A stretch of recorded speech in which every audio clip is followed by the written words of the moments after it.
Do you think this is now England's best chance of winning it since you won it back in '66? Well, it looks like it very strangely. I mean, if you looked at the Confederations Cup, I mean, there was one or two teams that were likely to be in the finals there, Brazil, but the fact is that the Argentine don't look good at the moment. The Portuguese don't look good, and they're struggling to qualify.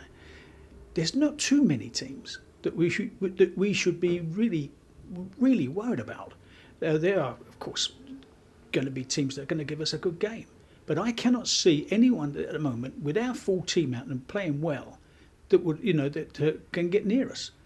But there's always the surprises, isn't there? We had this in the last World Cup, where all of a sudden some African nations or Caribbean nations give us a good game. This is unfortunate, but I can't see, the Spanish have underperformed in over the years, and while they will give us a good game, I'm sure I think we can beat them. The Portuguese have got great players, as we know, and so is the Argentine, if they qualify. I mean, the boy Messi is a magnificent player. Ronaldo, we know, is a magnificent player. But if they don't qualify, they're not going to be in the equation, are they?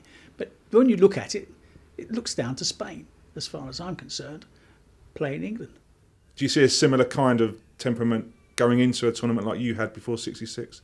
Well, I hadn't felt like that in the past. I have to tell you, we didn't look an outfit. But I had this feeling now that Capello has got a tight grip on the players. He has a look of a disciplinarian. I understand that he can let a volley go if he needs to in the dressing room. You need this. You definitely need a strong grip on your squad, or they have to realise that they're in a strong grip, and they have to perform the way the manager wants them to perform, and that is, you've got to be there with the will, wanting, desire to win.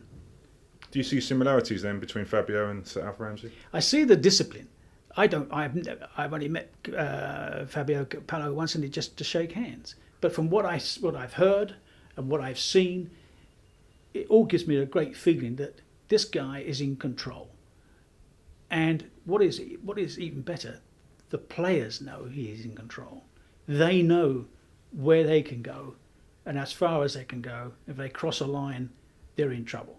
This guy has got a hard grip on them, and I think that is what we need. A position very close to your heart, obviously, is the right back position. Do you have any worries at all about Glenn Johnson? I mean, going forward, I don't think there's a denying he's probably one of the best attacking fullbacks we've got in England. Yes. But defensively, going into a big tournament like this, do you have worries over him? Well, he's got something to learn. Everybody's seen that, and I must say, he does go well forward, very, very well, and he's got good distribution, and he centres the ball well, does all that fine. But I think he's got to get in his mind he is a defender first. And there is a way you can work this where you're never caught out. Make sure the ball's in front of you, or the game's in front of you.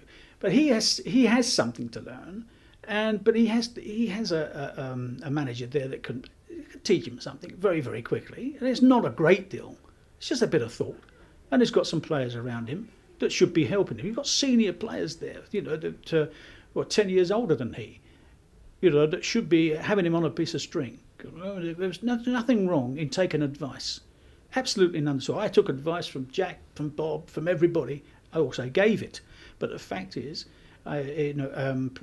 he has got something to learn. He's got to learn very fast, and the only way you can do that is by playing. And he could learn the way to play football at fullback very quickly if he just took a bit of notice, which I'm sure he's doing, and he will be pretty well prepared by the time the World Cup comes around in 8 months' time.